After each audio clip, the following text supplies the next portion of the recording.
Hello, good morning बच्चों। आज मैं आप लोगों को अनौपचारिक लेटर के बारे में, पत्र के बारे में जानकारी देना चाहती हूँ। पत्र लेखन आप लोगों को पहले से थोड़ी सी जानकारी है कैसे लिखा जाता है। आज के इस इंटरनेट के जमाने में भी हमें पत्र लेखन की आवश्यकता बहुत जरूरत पड़ती है। जैसे कि आप लोग जानते हो, मोबाइल हुआ, कंप्यूटर हुआ, इंटरनेट और दूसरे समाचार पत्र, उसे हमें हमारे पत्र लेखन की एक जो साहित्य की विधा है, इसमें एकदम अलग तरीका है। पत्र लेखन अभी तक आप लोगों ने किया है, जानकारी है, पर जैसे जैसे क्लास बढ़ती जाती है उस हिसाब से उसका लेखन प्रक्रिया कैसे करना चाहिए वो सब बदलता जाता है। आज के इस दूर संचार माध्यम के बहुत सारे साधन होने के बावजूद भी हमें उसकी आवश्यकता रहती है। और उससे जैसे कहीं आपको कार्यालय में नौकरी की आवश्यकता हुई, अभी इस समय जैसे विद्यालय में पढ़ रहे तो अवकाश लेने की आवश्यकता हुई, छुट्टी पाने की आवश्यकता हुई, तो आप अपने मुख्याध्यापक को पत्र लिखते हो कि मुझे 2 दिन की छुट्टी चाहिए या 4 दिन की छुट्टी चाहिए। जो भी आपकी आवश्यकता होती है उसके हिसाब से आप पत्र लेखन करते हो। तो बच्चों, आज मैं आप लोगों को पत्र लेखन की थोड़ी सी जानकारी ये बता दे रहे हैं कि पत्र लेखन 2 प्रकार के होते हैं। पहला अनौपचारिक पत्र, जो पारिवारिक पत्र के नाम से जाना जाता है, और दूसरा पत्र जो है वो औपचारिक पत्र के बारे में जाना जाता है, उसे हम कार्यालय पत्र भी कहते हैं। एक सेकंड में आपको स्क्रीन शेयर करके एक्सप्लेनेशन करती हूँ कि पत्र 2 प्रकार के हैं और वो दोनों पत्रों की आवश्यकता हमें हमारे कार्य के अंतर्गत अनुसार बहुत जरूरत पड़ती है, और उस पत्र के अनुसार हम लोग अपने व्यवहार को करते रहे। वर्तमान समय में टेलीफोन, कंप्यूटर एवं इंटरनेट आदि के माध्यम से सूचनाओं का तो आदान प्रदान हम लोग करते हैं, और उसी के साथ में ये साधन पत्र का स्थान नहीं ले सकते। जैसे मैंने बताया, पत्र लेखन साहित्य की एक विधा है। इसका महत्व अपने लिए एक अलग से छाप है और वो बहुत ही आवश्यक है। और उसका जो महत्व है, उस महत्व के अनुसार आप लोगों को पता है कि जैसे जैसे आवश्यकता बढ़ती जाती है वैसे वैसे पत्र लेखन की जरूरत बढ़ती जाती। व्यवसायिक क्षेत्र में तो पत्रों का महत्व बहुत बढ़ गया है। पत्र व्यवहार के माध्यम से व्यवसाय का एक अनिवार्य अंग बन गया है। पत्रों के माध्यम से पत्र लेखक का व्यक्तित्व स्पष्ट होता है। अतः पत्र लिखते समय अत्यंत सावधानी रखनी चाहिए। पत्र लेखन के अंतर्गत हम लोग कौन कौन सी मुख्य बातें हैं उसको आपके सामने मैं रख रही हूँ कि पत्र लिखते समय हमें मुख्य रूप से कौन कौन सी बातों की आवश्यकता होती है। जैसे पत्र लिखते समय ध्यान रखने योग्य बातें कौन कौन सी बातें हैं, उदाहरण में देखिए। जैसे मैंने आपको बताया कि पत्र लेखन 2 तरह के, पत्र लिखते समय ध्यान देने योग्य बातें। यदि पत्र अनौपचारिक है तो ये बातें ध्यान रखनी है। सर्वप्रथम उचित अभिवादन लिखना चाहिए।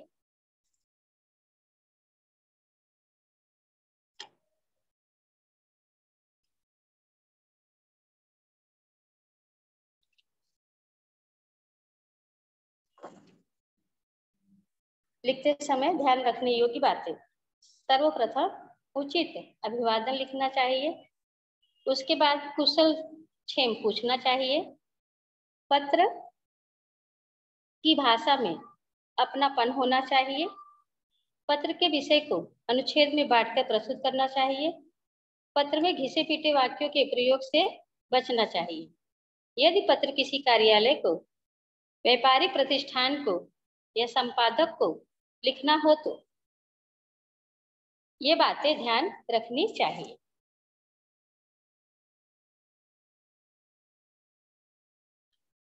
जैसे अधिकारी के लिए संबोधन ठीक होना चाहिए, पत्र की भाषा सरल, स्पष्ट तथा सीधी होनी चाहिए, पत्र का विषय एक पंक्ति में लिखकर स्पष्ट कर देना चाहिए, अपना पूरा पता और फोन नंबर स्पष्ट रूप से लिखना चाहिए। पत्र के प्रकार जैसे मैंने आपको बताया, पत्र के प्रमुख रूप से 2 प्रकार बताए गए हैं, पारिवारिक या अनौपचारिक पत्र, दूसरा औपचारिक पत्र। इसी के साथ पारिवारिक या अनौपचारिक पत्र में आप लोगों को ये बात स्पष्ट होके दिखाई देगी, जो पत्र मित्रों एवं सगे संबंधियों को लिखे जाते हैं वो अनौपचारिक पत्र कहलाते हैं। ये व्यक्तिगत पत्र होते हैं और इनकी भाषा भी अनौपचारिक होती है। इनके अंतर्गत माता पिता, नाना, दादा, भाई, बहन और बुआ आदि को लिखे जाने वाले पत्र होते हैं। इन पत्रों में आत्मीयता होती है। सामाजिक पत्र भी इसी श्रेणी के अंतर्गत आते हैं। इनमें निमंत्रण पत्र, बधाई पत्र, शोक संदेश आदि सम्मिलित होते हैं। इसी के साथ औपचारिक पत्र की जानकारी में जैसे मैं उसका सारांश थोड़ा ही बताऊंगी, ज्यादा नहीं। सरकारी गैर सरकारी संस्था, प्रार्थना पत्र, आवेदन पत्र, प्रकाशक को पत्र, व्यवसायिक पत्र आदि औपचारिक पत्र के अंतर्गत आता है। अब हम लोग देखेंगे पत्र का प्रारूप। पत्र के प्रकार मैंने आपको समझाए। पत्र के प्रारूप के अंतर्गत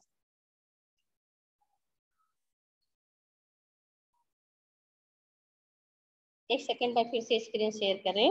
पत्र के प्रारूप के अंतर्गत पत्र का प्रारंभ होना चाहिए। पत्र लिखते समय हमेशा आपको ये ध्यान देना है 3 मुख्य बातें। वो 3 मुख्य बातें कौन कौन सी हैं? सर्वप्रथम प्रारंभ। प्रारंभ का अर्थ क्या है? प्रारंभ का अर्थ है शुरुआत में, आरंभ जो करते हो, पत्र लिखने का आरंभ जो करते हो। पत्र आरंभ के समय आपको कौन सी बातें मुख्य रूप से ध्यान देनी है, उसकी जानकारी पत्र के प्रारंभ में दी जाती है। पत्र के प्रारंभ के अंतर्गत यह बताया गया है, पत्र लिखने के लिए सबसे पहले पत्र के बाईं ओर लिखने वाले का पता और दिनांक होना जरूरी है। इसमें जैसे उदाहरण के लिए आपके हाथ से दाहिनी तरफ पत्र लेखन के अंतर्गत एक पत्र का उदाहरण देकर मैं आपको समझाती हूँ, तो उससे आपको दिखाई भी देगा और समझ में भी आएगा कि कैसे आपको करना है। उदाहरण के लिए जैसे आप जहाँ रहते हो उस जगह पर आपका फ्लैट का नाम 201 कमला नगर दिल्ली 24, जैसे आप दिल्ली में रहने वाले तो दिल्ली का है, अगर आप यहाँ पास में रहते हैं तो आपके घर का एड्रेस। हमेशा ध्यान देना, एक उदाहरण दे रही हूँ ताकि आपको आसानी से समझ में आए कि पत्र लेखन की मुख्य कौन सी बातें हैं। उस बात को ध्यान में रखते हुए आप पत्र लेखन कर सकते हो। जैसे बोला गया है कि पत्र लिखते समय उसकी भाषा सरल और सुंदर होनी चाहिए, वाक्यों को वापस दोहराना नहीं चाहिए। इसमें आप देख रहे हैं पत्र का प्रारूप में बाएं तरफ वो पता लिखा गया है। उदाहरण के लिए 259 कमला नगर दिल्ली 24 नवंबर 20 2022। ऐसे ही संबोधन तथा अभिवादन दूसरा शब्द दिया गया है, जो आरंभ का मैंने बता दिया या प्रारंभ। दूसरा उसका जो मुख्य रूप बात है वो विशेष रूप से मध्य कहते हैं। आरंभ, मध्य और अंत, ये 3 बातों पे 5 नंबर का ये पेपर पत्र लेखन होता है। परीक्षा के समय आपको 9वीं में 10वीं में पूछा जाता है, तो उसके मार्क्स जो है वो भी अलग अलग हैं हर बात पे। जैसे प्रारंभ में 1 मार्क्स, संबोधन में 1 मार्क्स, अंत में 1 मार्क्स। आपने किसे पत्र लिखा है विषय, उस पे 1 मार्क्स। फिर उसके बाद में एनवलप या लिफाफा बनाए, उस पे 1 मार्क्स। इस तरह के अंक 5 अंक पत्र लेखन पे निर्धारित होते हैं। ये पत्र का प्रारूप मैं आपको इसलिए समझा दे रही हूँ क्योंकि कभी भी ध्यान देना, पत्र पारिवारिक हो या व्यवसायिक हो, परीक्षा में जो पत्र पूछा जाता है उस परीक्षा के जो 5 अंक दिए हैं परीक्षा में, उस अंक को आप कैसे प्राप्त कर सकते हो। आज की क्लास में नहीं, 5 मिनट, ठीक है। तो हम क्या करेंगे, इस हिसाब से देख रहे हैं कि पत्र का मैंने बताया कि पहला नंबर प्रारंभ में 1 मार्क्स हो गया, संबोधन में 2 मार्क्स हो गया, अभिवादन में 3 मार्क्स, इसके बाद मैंने विषय 4 मार्क्स, समापन में 5 मार्क्स। इस तरह के परीक्षा के समय आपके मार्क्स निर्धारित किए रहते हैं। आए समझ में? देखिए, साफ सुथरे अच्छे अक्षरों में लिखना है, जैसे मैंने आपको बता दिया। आरंभ, मध्य, मध्य में क्या करना है आपको, संबोधन तथा अभिवादन। अब पारिवारिक अनौपचारिक पत्र लिख रहे हो तो संबोधन तथा अभिवादन के शब्द, कौन कौन से शब्द, जैसे पत्र में माता, पत्र में पता लिखना है, पता लिखने के बाद माता पिता, संबोधन तथा अभिवादन, जो शब्द उनके उचित है वो संबोधन करना है, लिखा जाता है। संबोधन भी पत्र के भाई और बाईं ओर ही लिखा जाता है, क्योंकि पत्र का ये प्रारूप आप देख रहे हो तो ऐसे ही अभी इसका पत्र लेखन लिखने के तरीके थोड़े से बदलाव परिवर्तन कर दिए गए हैं। पत्र लिखते समय आपको संबोधन शब्द भी बाईं ओर लिखा जाता है या बताया गया। उदाहरण के लिए, अपने से बड़ों के लिए पूज्य, पूजनीय, आदरणीय, माननीय, श्रद्धेय, श्री, इस तरह का उदाहरण दिखाई दे रहा है। इसके बाद अपने से छोटों के लिए प्रिय, प्रियवर, चिरंजीव, प्रिय, प्रियवर, चिरंजीव, ऐसे शब्द। अब अपने से बराबर के लिए, अपने से जो बराबर है उनको कैसे करना है, बंधु, बंधुवर, मित्रवर, प्यारे, स्नेह, स्नेही, इस तरह के शब्दों का उपयोग आपको करते हुए पत्र लेखन करने हैं। अधिकारी के लिए संबोधन शब्द कैसे रहेगा, यदि आप व्यवसायिक पत्र लिखते हो तो उस पे आपको ये बताना होगा, मान्यवर, श्रीमान, महोदय, आदरणीय, परम आदरणीय, इस तरह के आपको करने हैं। प्रारंभ हो गया, मध्य हो गया, अंत हो गया, ठीक। तीसरा है अभिवादन। संबोधन के बाद पत्र में संबंधानुसार अभिवादन लिखा जाता है, जैसे बड़ों के लिए प्रणाम, सादर प्रणाम, चरण स्पर्श, नमस्ते, सादर नमस्ते। छोटों के लिए आशीष, शुभ, आशीर्वाद, शुभाशीष, खुश रहो, प्रसन्न रहो, चिरायु हो।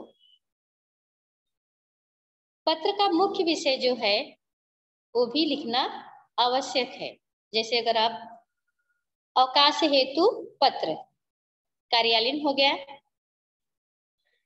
जन्मदिन पर बधाई देने के लिए पत्र, तो ये पारिवारिक हो गया। विषय ही पत्र का स्तंभ है। पत्र में संदेश लिखते समय भाषा सरल, संक्षिप्त और स्पष्ट होनी चाहिए। विषय को अनुच्छेदों में बांटकर भी पत्र का विषय आकर्षक बनाया जा सकता है।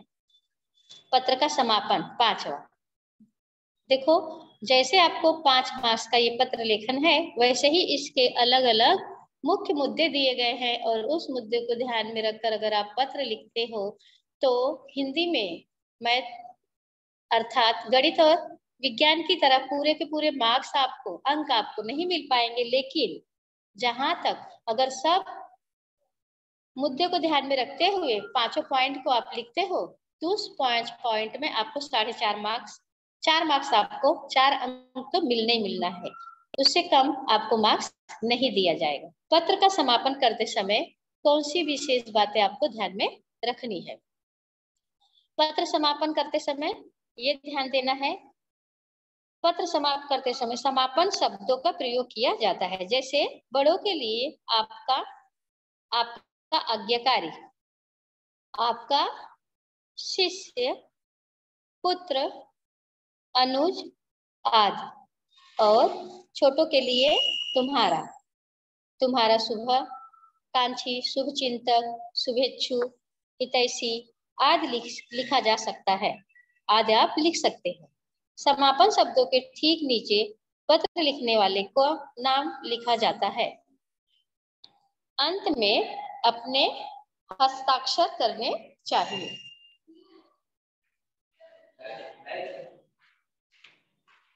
इस हिसाब से आपको पत्र लेखन लिखना चाहिए। प्रारूप में मैंने आपको बताया, और इस प्रारूप को देखते हुए इन बातों को अगर आप स्क्रीनशॉट लेना चाहते हो तो स्क्रीनशॉट ले सकते हो, और इसके बाद पत्र लिखते समय मुख्य बातों को ध्यान में रखते हुए आप पत्र लेखन कर सकते हो।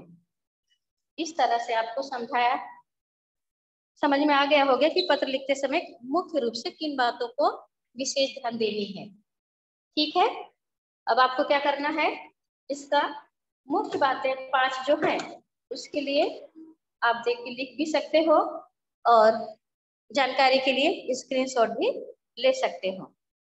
मैंने आपको अनौपचारिक पत्र का प्रारूप का उदाहरण बताया।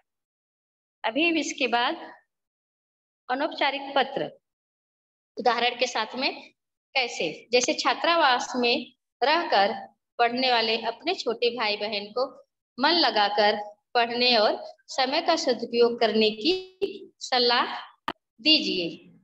तो ये आपका पारिवारिक पत्र है। अनौपचारिक पत्र को पारिवारिक पत्र भी कहते हैं।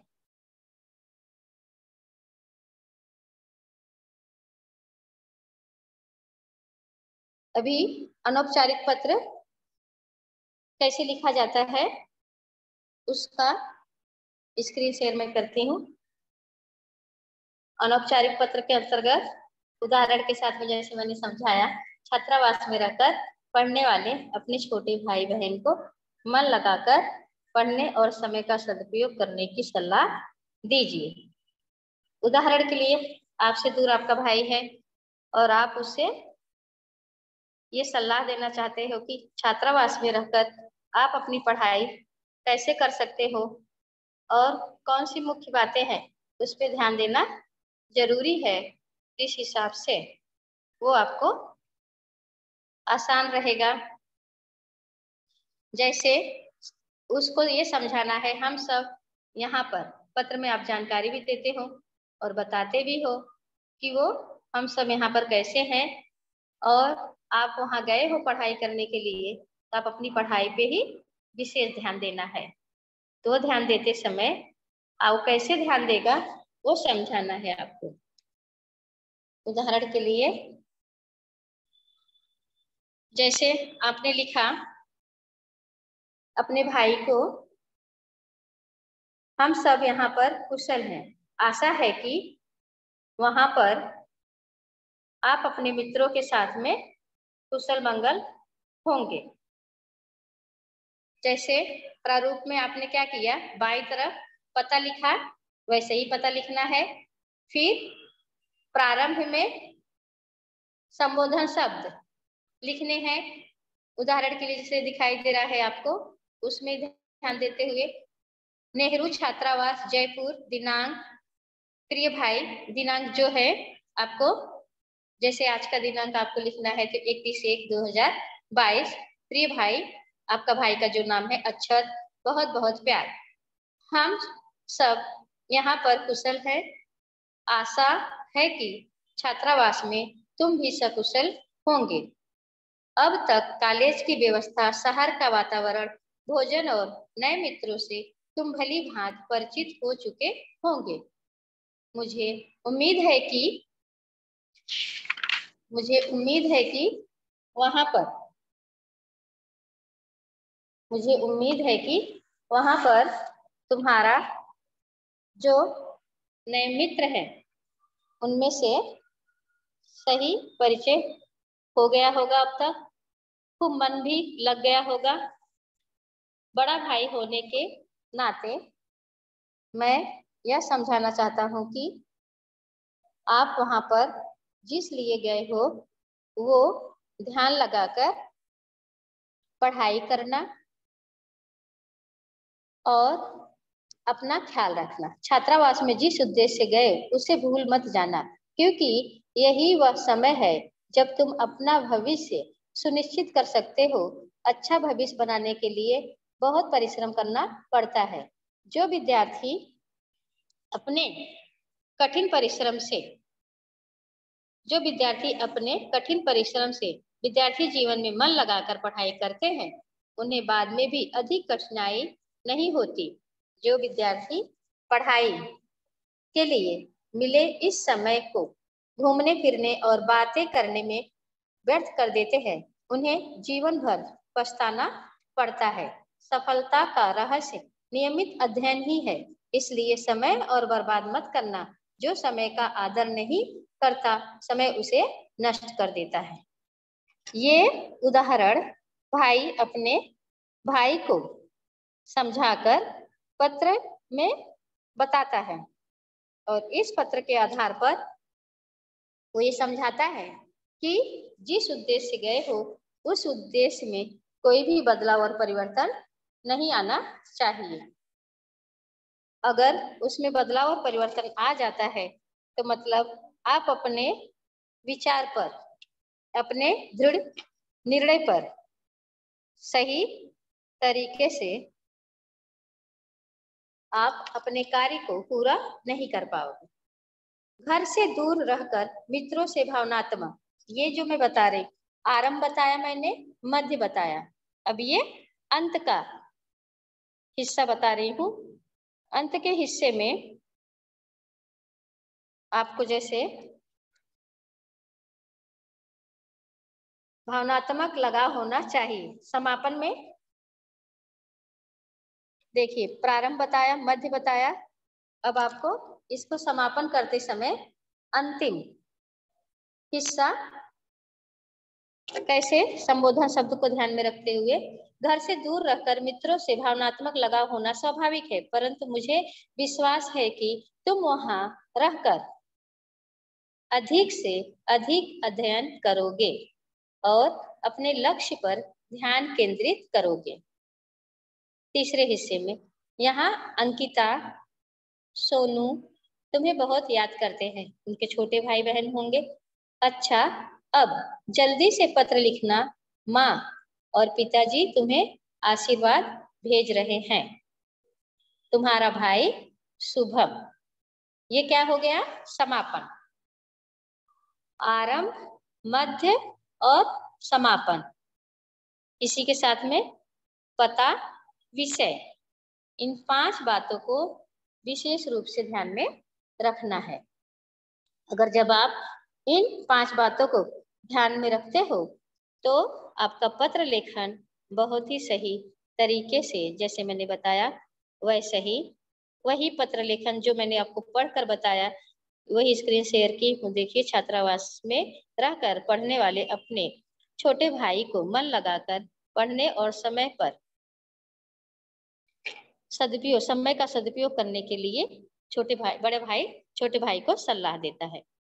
अब इसी में देखिए पता भी दिया गया है छात्रावास का, आप ये भी लिख सकते हो, आप अपनी तरफ से दूसरा भी लिख सकते हो। इस प्रकार से अनौपचारिक पत्र लेखन आप अपने भाई को लिख सकते हो। उदाहरण के साथ साथ आपको मैंने स्पष्टीकरण भी समझा दिया और कैसे लिखा जाता है वो तरीका भी बता दिया। अनौपचारिक पत्र लेखन के अंतर्गत मुख्य रूप से विशेष बातों को ध्यान में रखते हुए पत्र लेखन लिख सकते हो। इसी प्रकार दूसरा भी पत्र आप लिख सकते हो, जैसे उसके स्वास्थ्य को चिंता करते हुए। अभी आपने पढ़ाई करने के लिए सलाह दिए, वो दूर रहकर अपने भाई बहन माता पिता से अपने मित्रों में ज्यादा रम जाएगा, इस बात की चिंता बड़े भाई को है। और वो इसीलिए उसे सबकी याद दिलाते हुए उसका मुख्य लक्ष्य क्या है उसकी तरफ प्रेरित करने के लिए ये पत्र लिखकर उसे सलाह देता है। उदाहरण इसी प्रकार आप दूसरा भी पत्र लिखकर उससे सेहत से संबंधित भी कर सकते हो, लिख सकते हैं। स्वस्थ रहने के उपाय बताते हुए छोटी बहन या भाई को पत्र लिखना। ठीक जैसे प्रकार मैंने आपको बताया वो तरीके को ध्यान में रखते हुए, उस उपाय को ध्यान में रखते हुए आप वो भी पत्र लिख सकते हो। उदाहरण स्वास्थ्य को ध्यान में रखते हुए, जैसे मैंने एक का बताया, आप अपने भाई से दूर छात्रावस्था में रहकर वो पढ़ाई कैसे करे उसकी सलाह देते हुए आप अनौपचारिक पत्र मतलब अपने भाई को पत्र लिखते हो। वो पत्र अनौपचारिक के अंतर्गत कैसे लिखा जाता है, उसका आरंभ कैसे है, उसका मध्य कैसे है, उसका समापन कैसे है, उसका विषय कैसे है, छोटी छोटी बातें हैं, पर उन बातों में ध्यान रखना है आपको कि ये विशेष ध्यान जब हम रखेंगे इन बातों के तो ही हमें पूरे के पूरे मार्क्स मिलेंगे। स्वास्थ्य को ध्यान में रखते हुए ठीक जैसे मैंने बताया बाईं ओर आपका पता होगा, फिर प्रारंभ अर्थात आरंभ होगा, उसी के बाद फिर मध्य होगा, मध्य के बाद फिर अंत या समापन भी, उसके बाद आपका हस्ताक्षर। मुख्य रूप से हस्ताक्षर, जो आपका हस्ताक्षर है उससे ये प्रमाणित हो जाता है कि ये जो पत्र लिखे हो वो आपका हस्ताक्षर से परिचय। तुम्हारा भाई शुभम, जैसे मैंने बताया, अगर आप अपनी बहन को पत्र लिखना चाहते हो तो ये स्वास्थ्य को ध्यान में रखते हुए कैसे पत्र लिख सकते हो। सेम वही तरीका दिखाई दे रहा है, उसको ध्यान में रखते हुए आप एक उदाहरण और समझ सकते हो। मैं आपका इसका स्पष्टीकरण बता दे रही हूँ। जैसे स्वस्थ रहने के उपाय बताते हुए आप अपनी छोटी बहन को पत्र लिखते हैं। पत्र लेखन में पता आपको बाईं तरफ ही लिखना है, गुरुग्राम सेक्टर, यहाँ पे पता दिया गया है। अब आपके जो परीक्षा में पत्र आ रहेगा उस पत्र में क्या करना है, कौन किसको लिख रहा है उसका पता रहेगा। अगर वो लड़का है तो लिखता है, लड़की है तो लिखती है। उसमें इस तरह का पता कौन कहाँ किसको लिख रहा है वो आपको पहचानने के लिए भी दिया जाता है। जब तक आप लोग छोटे थे 8वीं तक तब तक आपको ऐसे ही एक जैसे दिखाई दे रहा है, स्वस्थ रहने के उपाय बताते हुए आप अपनी छोटी बहन को एक पत्र लिखिए, तो आप ठीक उसी तरह से देखते थे और उसे पत्र को लिख देते थे। लेकिन जैसे जैसे उम्र के साथ क्लास बढ़ती है, कक्षा बढ़ती है, वैसे वैसे आपकी लिखने की शैली भी अलग अलग तरीके से बदल जाती है। तो अभी आपको इस तरह से पत्र लिखने के लिए जब अनौपचारिक पत्र या पारिवारिक पत्र परीक्षा में प्रश्न पत्र में आएगा तो उसमें इस तरह से दिया रहेगा कि यहाँ से लिखने वाले उदाहरण जैसे बी सेक्टर 8 गुरुग्राम दिनांक 20 जनवरी से अपने भाई बहन, कहाँ दिल्ली है मुंबई है वहां से लिखता है, स्वास्थ्य को ध्यान में रखते हुए उसके विशेष बातों पर अपनी छोटी बहन को उपाय बताते हुए पत्र लिखता है। अब लिखता है या लिखती है वो ऑब्लिक करके रहेगा दोनों का। अब उसी के बाद फिर पता रहेगा, उस पते पे जैसे दिल्ली, लखनऊ, कलकत्ता, मुंबई, तो उसका भी जहाँ उसके भाई या बहन रहते हैं उसका भी पता दिया रहेगा। तो जो पत्र लिख रहा है उसके पते को पहचानना है, जो पत्र जिसको लिख रहा है उस पते को पहचानना है। दोनों में ध्यान में रखते हुए तो आपके बाएं तरफ वाला पत्र जब लिखोगे तो प्रारंभ में जो पता रहेगा उसे लिखना होगा, अंत में जो समापन का पता रहेगा तब उसका एनवलप या लिफाफा बनाकर उसमें तब आप अपना पता लिखोगे। उसके बाद फिर उसका उसमें एनवलप में पता लिखते समय हमेशा आपको ध्यान में रखना है बाईं तरफ आपका पता रहता है जो जिसको भेजता है टू करके, फिर बाद में दाहिनी तरफ जिसे आप भेज रहे हो उसका पता रहता है प्रति। तो इस तरह से आपका पत्र यहाँ पर पूरी तरह से ध्यान में रखते हुए सावधानी के साथ में करना पड़ता है। उदाहरण दिखाई दे रहा है। अब ऐसे आप इसे लिख सकते हो प्रारंभ में, जैसे मैंने आपको उदाहरण दिया। इसका स्क्रीनशॉट निकाल के भी लिख सकते हो, देख के भी लिख सकते हो, कि ताकि आपको मुख्य बातें, जैसे मैंने पत्र का प्रारूप समझाया, फिर पत्र का उदाहरण भी आपके सामने रखा, पत्र में कौन सी बातें विशेष रूप से ध्यान रखनी होती है वो भी आपको बताई। अब आपको ये समझना है इस दौरान में ये पत्र कैसे लिखा जाता है। दूसरा उदाहरण भी मैं 2 मिनट में या 5 मिनट लगेगा, पढ़ के समझा देती हूँ। स्वस्थ रहने के लिए उपाय बताते हुए छोटी बहन को पत्र लिखना। अब इसमें पता आपका बाईं तरफ ही रहेगा, जैसे उदाहरण में दिखाई दे रहा है। संबोधन शब्द प्रिय नेहा, क्योंकि वो छोटी है। प्रसन्न रहो।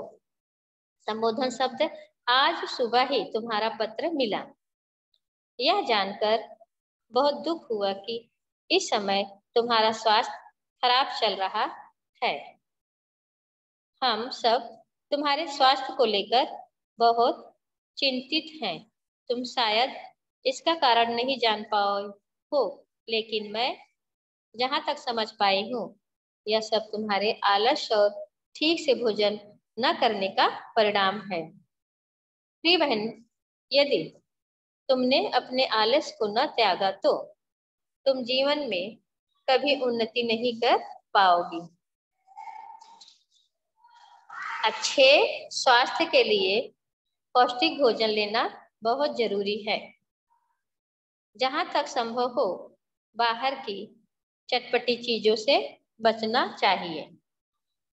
जंक फूड तो हमारी सेहत के लिए बहुत नुकसानदायक है। भोजन सदैव प्रसन्न मन से ही करना चाहिए।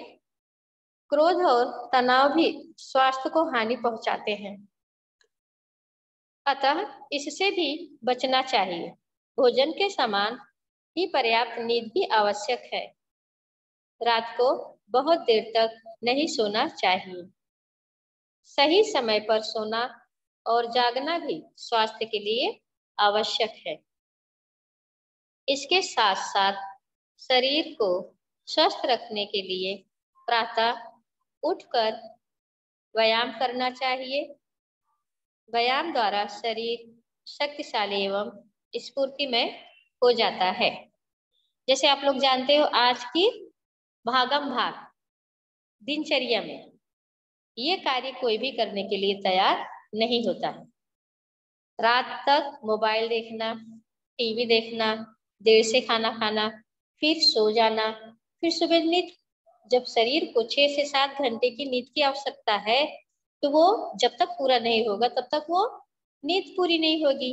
अगर आपकी नींद नहीं पूरी है तो आपका शरीर, आपका स्वास्थ्य जरूर खराब होगा, क्योंकि जो चीज जिसकी आवश्यकता है वो उसकी आवश्यकता होनी ही चाहिए। वो अपने आवश्यकता के अनुसार, उसको बहुत ही जरूरी है उसके कार्य को पूरा करना। जैसे आपकी नींद नहीं पूरी है तो आपका शरीर स्वास्थ्य, आपका काम सही से मन नहीं लगेगा, चिड़चिड़ापन, बीमारी, आलस, ये सब आपको दुनिया भर की बीमारी घेरी रहेगी। अनुशासन का उपयोग करते हुए, नियमों का पालन करते हुए, समय पे खाना, समय पे नाश्ता, समय पे सोना, समय पर अपने कार्य को पूरा करना दिनचर्या का बहुत ही महत्वपूर्ण हिस्सा है। उस हिस्से को ध्यान में रखते हुए जो अपना कार्य करता है तो उसका कार्य सही समय के अनुसार, समय को ध्यान में रखते हुए पूरा होता रहता है, और उसका स्वास्थ्य भी स्वस्थ और मजबूत बनता है, ताकतवर बनता है, तो जल्दी बीमार नहीं पड़ता है। इसलिए ये सारी बातों को भाई अपनी बहन को हिदायत देते हुए, समझाते हुए कि अगर आपके आलस, आलस सबसे बड़ा शत्रु, इंसान का आलस ही सबसे बड़ा शत्रु है, ऐसा सच है। लेकिन उस बात को सभी लोग जानते रहते हैं कि आलस इंसान का सबसे बड़ा शत्रु है, लेकिन वो पूरा करने के लिए, उसे छोड़ने के लिए तैयार नहीं होते हैं। अगर वो त्याग दे तो अपने आप ही उनके अंदर स्फूर्ति आती है और सब काम समय और नियम के साथ पूरा करने लगते हैं। यह भाई अपने बहन को संदेश देते हुए बताता है कि अगर इसके साथ आप अपने स्वास्थ्य का ध्यान नहीं रखोगी तो आपका स्वास्थ्य बार बार खराब होता रहेगा, और जब आपका स्वास्थ्य खराब होता रहेगा तो इस हिसाब से आप बार बार बीमार पड़ती रहोगी, कोई भी कार्य आपका सही तरीके से नहीं हो पाएगा। जहां तक संभव हो बाहर की चटपटी चीजों से बचना चाहिए, ये बहुत अच्छी बात है, पर आजकल के बच्चों को वो तो बहुत ही जरूरी है। पहले महीनों में कहीं घूमने जाने में 6 महीने में खाने को मिलता था, अब तो हर हफ्ते संडे हमको क्या चाहिए, जंक फूड चाहिए।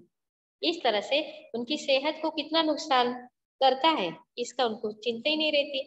भोजन सदैव प्रसन्न मन से ही करना चाहिए, पर नहीं, उनके मन पसंद का खाना नहीं मिला तो जरूर गुस्सा करेंगे। इस आधार पे उनके क्रोध आएगा ही। जब क्रोध और तनाव हो गया तो आपका स्वास्थ्य अपने आप बिगड़ गया। जो खाया हुआ चीज आपको सही तरीके से हजम होगा वो हजम ही नहीं होगा, तो अपने आप अपनी बीमारी को बुला रहे हो। इस तरीके से हमेशा जो भी खाना आप खा रहे हो प्रसन्न चित्त से खाओ, तो आपको नहीं भी पसंद का वो खाना रहेगा तो भी आपको खाना अच्छे से हजम हो जाएगा। भोजन सदैव प्रसन्न मन से ही करना चाहिए। क्रोध और तनाव भी स्वास्थ्य को हानि पहुंचाते हैं, सभी जानते हैं इस बात को, लेकिन जब जरूरत पड़ने पर मनपसंद खाना नहीं मिला तो सब बच्चे चिढ़ जाते हैं। तो इस तरह से उन्हें चिढ़ना नहीं चाहिए, अतः इससे भी बचना चाहिए। भोजन के समान ही पर्याप्त नींद भी आवश्यक है। जैसे 3 समय पे आप नाश्ता खाना और भोजन ग्रहण करते हो, वैसे ही समय के ध्यान में रखते हुए आपकी नींद भी आवश्यक है। रात को बहुत देर तक नहीं सोना चाहिए, सही समय पर सोना और जागना भी स्वास्थ्य के लिए आवश्यक है। इस बात को मैंने पहले भी आपको समझाया और अभी भी बता दे रही हूँ कि जब समय नियम के साथ आप अपने आप को अनुशासन बना लोगे, अनुशासन में कार्य करना, तो आपका सेहत अपने आप स्वस्थ रहेगा। इसके साथ साथ शरीर को स्वस्थ रखने के लिए प्रातः उठकर व्यायाम करना। ये कौन करता है? 1 घंटे आधे घंटे की हमारी नींद खराब हो जाएगी। एक्सरसाइज कौन करेगा, कसरत कौन करेगा? लेकिन नहीं, उनको करना चाहिए। जब उसका महत्व समझ जाएंगे तो ही कर पाएंगे। लेकिन उस महत्व को जानते हैं, लेकिन अभी तक अपने अंदर अनुकरण नहीं कर रहे हैं, मतलब कर नहीं रहे हैं। उससे ये फायदा होता है, ये लाभ होता है, ये सब बात जानते हैं, सब पता है उनको, लेकिन करना नहीं चाहते। जब तक उसे क्रियान्वित नहीं करेंगे तब तक उनको वो लाभ कैसे मिलेगा? इसके साथ साथ शरीर को स्वस्थ रखने के लिए प्रातः उठकर व्यायाम करना चाहिए। जो बच्चे अपने आलस को त्याग देते हैं और सुबह उठकर व्यायाम करते हैं, वो कभी बीमार नहीं पड़ते हैं, मजबूत रहते हैं। उनको कभी कभार अगर ज्यादा कार्य दिया जाता है, उस कार्य के अनुसार ज्यादा मेहनत करनी पड़ती है, तो भी वो खुश रहते हैं, क्योंकि उनकी जो शारीरिक क्षमता है वो मजबूत है। वो जल्दी से कमजोर नहीं है कि कुछ थोड़ा सा काम किए कि थक गए, ऐसे वाले नहीं है। वो कसरत का लाभ उन्हें बराबर मिलता है। तब उनको समझ में आता है व्यायाम का लाभ कितना जरूरी है। व्यायाम करते हैं, हमारे शरीर के पूरे जो बाजू हैं, जो अंग हैं शरीर के, वो सभी ताकतवर बन जाते हैं। इसीलिए सुबह उठ के प्रातः काल नहीं, अगर आप 6 बजे तो 6:30 बजे 15 मिनट, 20 मिनट या 10 ही मिनट आप अपने शरीर को दीजिए। जैसे भोजन आवश्यक है, खाना आवश्यक है, पानी आवश्यक है, नींद आवश्यक है, वैसे शरीर के लिए कसरत भी आवश्यक है। इसको ध्यान में रखते हुए थोड़ा सा 10 मिनट का भी समय आप दिए तो आप मजबूत होते हो। और दिन भर कोई भी कार्य करने के लिए होता तो आपको आलस नहीं आती है और उस कार्य को करके समापन करते हैं।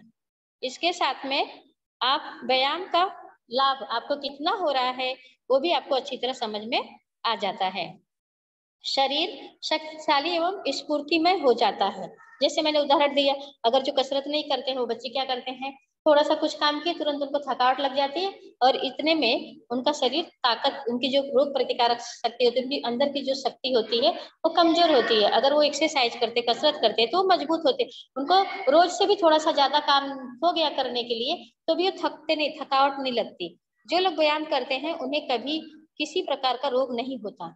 इस बात को तो सबसे अच्छा है, कड़ी कड़ी दवा खाने, डॉक्टर के पास जाने, डॉक्टर से चक्कर लगाने, तो 10 मिनट का समय अपने शरीर को दे और स्वस्थ रहें, मजबूत रहें, व्यायाम का लाभ उठाए, तो डॉक्टर के पास नहीं जाना होगा, बीमार नहीं पड़ेंगे, शरीर को कष्ट नहीं होगा। ये सारी बातों को ध्यान में रखते हुए मैं तो सब बच्चों को यही बोलूंगी कि 10 मिनट का समय अपने शरीर को व्यायाम के लिए देना चाहिए, तभी आपका शरीर और सुडौल और मजबूत निरोगी बनेगा। अतः तुम आज से ही किसी की देख रेख में व्यायाम करना शुरू कर दो। आपको स्कूल में प्रतिदिन एक्सरसाइज पीटी का पीरियड होता है, कराया जाता है। अगर कोई आपको ध्यान में देने वाला हो या नहीं हो तो भी आप क्या कर सकते हो, उस प्रकार को याद करके आप अपने घर पे 10 मिनट का समय देते हुए 4 से 5 प्रकार अगर याद है आपको, वो भी कर लेते हो तो भी आपका एक तरह का वो व्यायाम हो जाता है। क्योंकि स्वास्थ्य ही मनुष्य की संपत्ति है, इस बात से सभी लोग भली भांति परिचित है। अगर मनुष्य स्वस्थ है तो सबसे बड़ी संपत्ति उसकी वही है। जब वो स्वास्थ्य उसका सही नहीं रहेगा तो उसके सामने कितना ही स्वादिष्ट खाना क्यों ना रख दिया जाए, पर वो नहीं खा सकेगा, वो स्वास्थ्य उसका बिगड़ जाएगा। अगर वो स्वास्थ्य उसका सही रहेगा तो वो खाना ज्यादा से ज्यादा अच्छे से अच्छे स्वादिष्ट खाना को पचा सकता है, खा सकता है। तो जब इसीलिए कहा जाता है स्वास्थ्य ही मनुष्य की संपत्ति है। जब मनुष्य के स्वास्थ्य ही नहीं सही रहेगा तो उसका अनमोल जो शरीर सुडौल है वो उसका कोई कीमत नहीं रह जाएगा।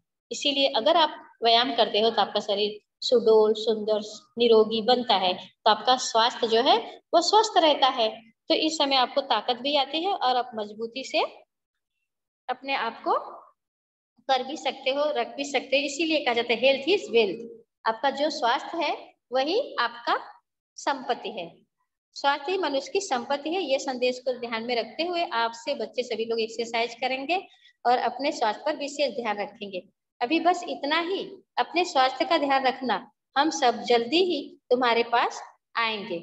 ये छोटा भाई अपनी बहन को समझाते हुए पत्र में बहुत ही अच्छी बात बताता है, तुम्हारी बड़ी बहन प्रियांशी। ठीक है बच्चों, आपको सही तरीके से समझ में आ गया होगा।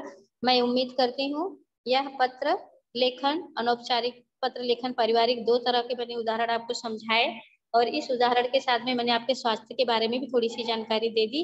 तो यहाँ पर मैं अपने वाणी को विराम देती हूँ। धन्यवाद।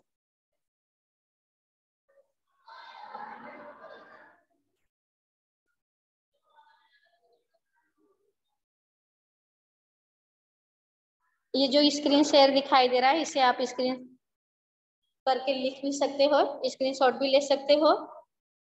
और किसी को कोई कंफ्यूजन है तो होना ही नहीं चाहिए, मैंने बहुत ही अच्छी तरीके से समझाया है, सबको समझ आ गया होगा। ठीक है, मीटिंग में यहाँ पे लीव करती हूँ। Okay, thank you miss. किसी के रेज हैंड नहीं है वैसे। धन्यवाद। Okay okay, yes, thank you.